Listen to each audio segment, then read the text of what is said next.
1999년 여름, 한 아이가 사라졌습니다. 학교를 마치고 집으로 돌아오던 평범한 오후였습니다. 따스한 햇살이 내리쬐던 그날, 아이의 웃음소리가 마지막으로 울려 퍼진 후, 한 가족의 시간은 그 자리에 영원히 멈춰버렸습니다. 송혜이 양, 당시 10살이었던 그 아이는 그렇게 우리 곁을 떠났고, 그날 이후 단 한 번도 돌아오지 못했습니다. 이것은 단순히 한 아이의 실종 사건이 아닙니다. 끝나지 않는 기다림 속에서 살아가야 하는 가족의 이야기이자 우리 사회가 외면해온 미제 사건의 아픔에 관한 이야기입니다. 그날은 여느 날과 다르지 않았습니다. 1999년 7월 15일 목요일 오후였습니다. 송혜이 양은 아침부터 학교에 갔습니다. 초등학교 4학년이었던 혜이는 친구들과 웃으며 수업을 마치고 오후 3시 30분경 학교 정문을 나섰습니다. 노란색 원피스를 입고 작은 가방을 메고 있던 혜이의 모습은 여러 사람들의 기억 속에 남아 있습니다. 집까지는 걸어서 20분 남짓한 거리였습니다. 평소처럼 같은 동네 친구 2명과 함께 걸었고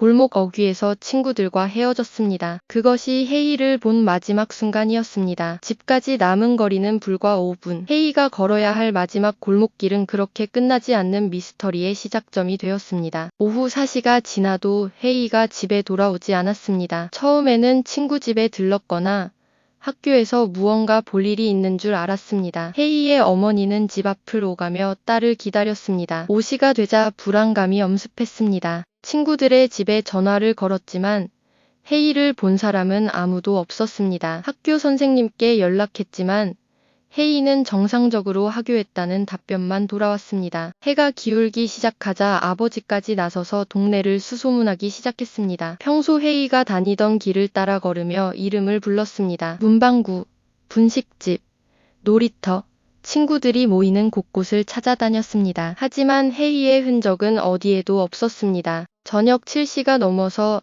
자가족은 경찰에 신고를 했습니다. 그렇게 송혜이 양 실종 사건은 공식적으로 시작되었습니다. 경찰의 초동 수사가 즉각 시작되었습니다. 혜이가 마지막으로 목격된 골목 어귀부터 집까지의 경로를 샅샅이 조사했습니다. 주변 상가와 주택들을 방문하며 CCTV를 확인했지만 1999년 당시만 해도 CCTV가 많지 않았습니다. 확보된 영상은 극히 제한적이었고 결정적인 단서를 찾을 수 없었습니다. 목격자 진술도 엇갈렸습니다. 어떤 이는 노란 원피스를 입은 여자, 아이가 낯선 남자와 함께 걷는 것을 봤다고 했고 또 다른 이는 혼자 걷는 혜이를 봤다고 했습니다. 어떤 증언이 정확한지 확인할 방법이 없었습니다. 수사는 점점 미궁에 빠져들었습니다. 가족들은 경찰의 수사를 기다리는 것만으로는 부족하다고 느꼈습니다. 직접 나서 기로했습니다. 송혜이 양의 부모는 밤낮 없이 전단지를 만들어 동네 곳곳에 붙였습니다. 혜이의 사진과 함께 실종 당시 입었던 옷, 키, 특징들을 상세히 적었습니다. 작은 정보라도 좋으니 연락해달라는 간절한 호소가 담긴 전단지였습니다. 전단지는 수천 장이 넘게 배포되었습니다. 시장, 버스 정류장, 지하철역, 학교 앞, 어디든 사람들의 눈에 띄는 곳이라면 가리지 않았습니다. 가족의 손은 풀과 테이프로 얼룩졌고 발바닥에는 물집이 잡혔습니다. 그러나 멈출 수 없었습니다. 혹시라도 혜이가 어딘가에서 도움을 기다리고 있을지 모른다는 생각에 단 하루도 수색을 멈출 수 없었습니다. 친척들과 이웃들도 나섰습니다. 자원봉사자들이 모여 인근 산과 하천을 수색했습니다. 폐가와 공터, 건물 지하까지 샅샅이 뒤졌습니다. 하지만 혜이는 어디에도 없었습니다. 제보 전화가 걸려올 때마다 가족의 심장은 요동쳤습니다. 어떤 제보는 희망을 주었지만 대부분은 오인이거나 허위였습니다. 비슷한 아이를 봤다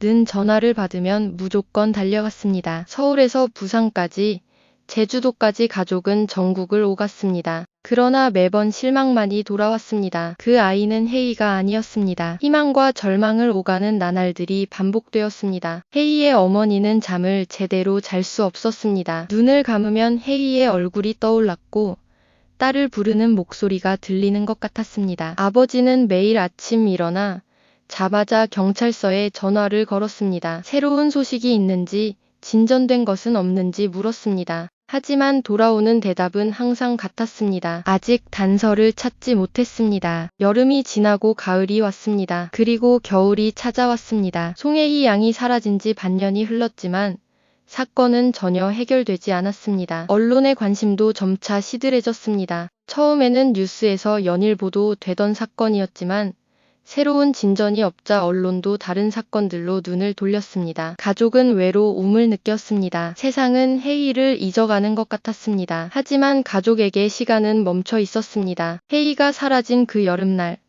오후 3시 30분에 영원히 고정되어 있었습니다. 혜이의 방은 그대로였습니다. 책상 위에 연필, 침대 위에 인형, 옷장 속의 옷들, 모든 것이 혜이가 돌아올 날을 기다리며 그대로 보존되었습니다. 어머니는 매일 혜이의 방을 청소했습니다. 먼지 하나 없이 깨끗하게 유지했습니다. 언젠가 혜이가 돌아오면 아무 일도 없었던 것처럼 자신의 방에서 잠들 수 있도록. 2000년이 되었습니다. 새로운 천년이 시작되었지만 송혜이 양은 여전히 돌아오지 않았습니다. 사건은 공식적으로 미제 사건으로 분류되었습니다. 전담 수사팀은 해체되었고 사건은 일반 형사부서로 이관되었습니다. 이것은 경찰이 포기했다는 의미는 아니었지만 현실적으로 다른 사건들에 밀려 우선 순위가 낮아졌다는 것을 의미했습니다. 가족에게 이것은 절망적인 소식이었습니다. 그러나 가족은 포기하지 않았습니다. 매년 실종일이 되면 언론에 호소했습니다.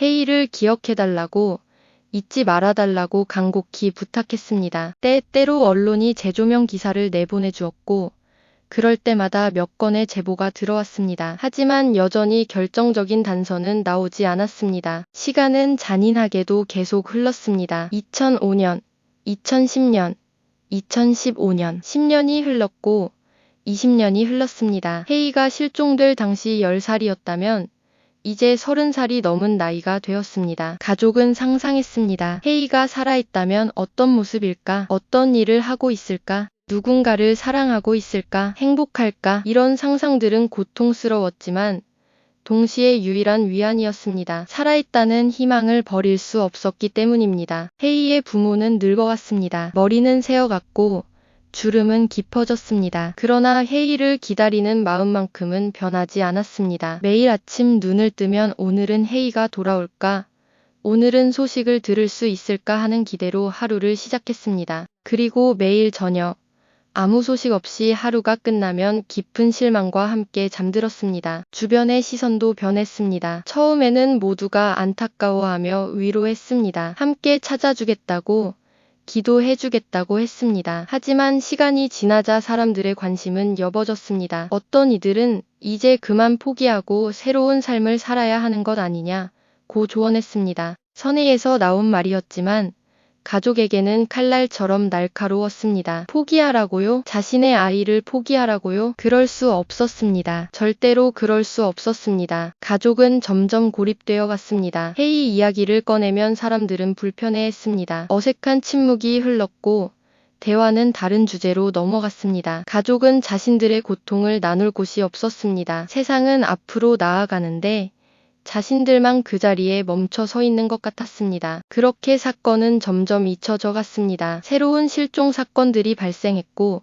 뉴스는 그 사건들을 보도했습니다. 송혜이 양의 이름은 오래된 파일 속에 묻혀갔습니다. 가끔 미제 사건 특집 프로그램에서 다뤄지는 것이 전부였습니다. 하지만 가족에게 이 사건은 여전히 현재 진행형이었습니다. 아침에 눈을 뜨는 순간부터 잠들 때까지 모든 순간이 혜이에 대한 그리움과 기다림으로 채워져 있었습니다. 혜이의 어머니는 딸의 옷을 여전히 보관하고 있었습니다. 세월이 지나 옷은 낡고 빛이 바랬지만 버릴 수 없었습니다. 혜이가 입던 옷, 혜이의 채취가 남아있는 것들, 이것들은 혜이가 실제했다는 그리고 언젠가 돌아올 것이라는 증거처럼 느껴졌습니다. 2024년 사건 발생 25년이 되는 해입니다. 혜이는 이제 35살이 되었을 나이입니다. 가족은 여전히 기다리고 있습니다. 경찰의 수사도 완전히 종료된 것은 아닙니다. 파일은 여전히 열려있고 새로운 제보가 들어오면 확인합니다. 될 데이터베이스가 구축되면서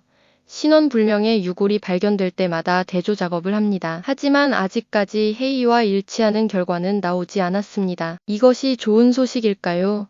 나쁜 소식일까요? 가족도 알 수 없습니다. 살아있을 가능성이 있다는 희망일 수도 있지만 진실을 영원히 알 수 없을지도 모른다는 절망일 수도 있습니다. 송혜이 양의 사건은 단순히 한 아이의 실종 사건이 아닙니다. 이것은 우리 사회의 미제 사건들이 남긴 상처에 관한 이야기입니다. 통계에 따르면 매년 수많은 아동 실종 사건이 발생합니다. 대부분은 다행히 빠른 시간 내에 발견되지만 일부는 송혜이 양처럼 영원히 미제로 남습니다. 그 숫자 하나하나 뒤에는 끝나지 않는 기다림 속에서 살아가는 가족들이 있습니다. 시간이 해결해주지 못하는 고통들이 있습니다. 오히려 시간은 상처를 더 깊게 만들기도 합니다. 주변 사람들은 잊어가지만 가족은 잊을 수 없습니다. 잊어서도 안 됩니다. 왜냐하면 기억하는 것이 그들이 할 수 있는 유일한 일이기 때문입니다. 혜이의 부모는 매년 7월 15일이 되면 작은 추모를 합니다. 혜이가 좋아하던 음식을 준비하고 혜이의 사진 앞에서 조용히 시간을 보냅니다. 이웃 몇 명이 함께 해주기도 합니다. 화려하거나 거창한 행사는 아닙니다. 그저 혜이를 기억하고 잊지 않았다는 것을 확인하는 시간입니다. 그리고 기도합니다. 혜이가 어디에 있든 평안하기를, 고통받지 않기를, 그리고 가능하다면 돌아와 주기를 간절히 기도합니다. 이 기도는 25년 동안 단 하루도 거르지 않고 계속되어 왔습니다. 우리는 이 사건을 통해 무엇을 배울 수 있을까요? 첫째, 아동 실종 사건에 대한 사회적 관심이 얼마나 중요한지를 깨닫게 됩니다. 초기 대응이 얼마나 중요한지, CCTV와 같은 안전 인프라가 얼마나 필요한지를 알게 됩니다. 1999년 당시보다 지금은 많은 것이 개선되었습니다. CCTV가 늘어났고 실종 아동 신고 시스템이 체계화되었습니다. 전국적인 데이터베이스가 구축되었고 DNA 대조 시스템도 갖춰졌습니다. 이런 변화들은 송혜이 양과 같은 비극을 겪은 가족들의 절규가 만들어낸 결과입니다. 하지만 여전히 부족합니다. 여전히 실종되는 아이들이 있고 여전히 돌아오지 못하는 아이들이 있습니다. 둘째, 미제 사건이 남기는 상처의 깊이를 이해해야 합니다. 사건이 해결되지 않는다는 것은 단순히 범인을 잡지 못했다는 의미가 아닙니다. 그것은 가족이 평생 불확실성 속에서 살아가야 한다는 의미입니다. 아이가 죽었는지 살았는지도 모릅니다. 어디에 있는지, 무슨 일을 겪었는지도 모릅니다. 이 불확실성은 때로는 확실한 슬픔보다 더 견디기 힘듭니다. 애도할 수도 없고 받아들일 수도 없습니다. 그저 끝없이 기다릴 수밖에 없습니다. 이것이 미제 사건이 가족에게 주는 가장 잔인한 고통입니다. 셋째, 기억의 중요성을 깨닫게 됩니다. 사회가 잊어갈 때, 언론이 관심을 거둘 때, 그럼에도 불구하고 기억하는 사람들이 있어야 합니다. 송혜이 양은 숫자가 아닙니다. 통계 수치가 아닙니다. 그는 이름을 가진 한 사람이었습니다. 꿈을 가진 10살 소녀였습니다. 친구들과 웃고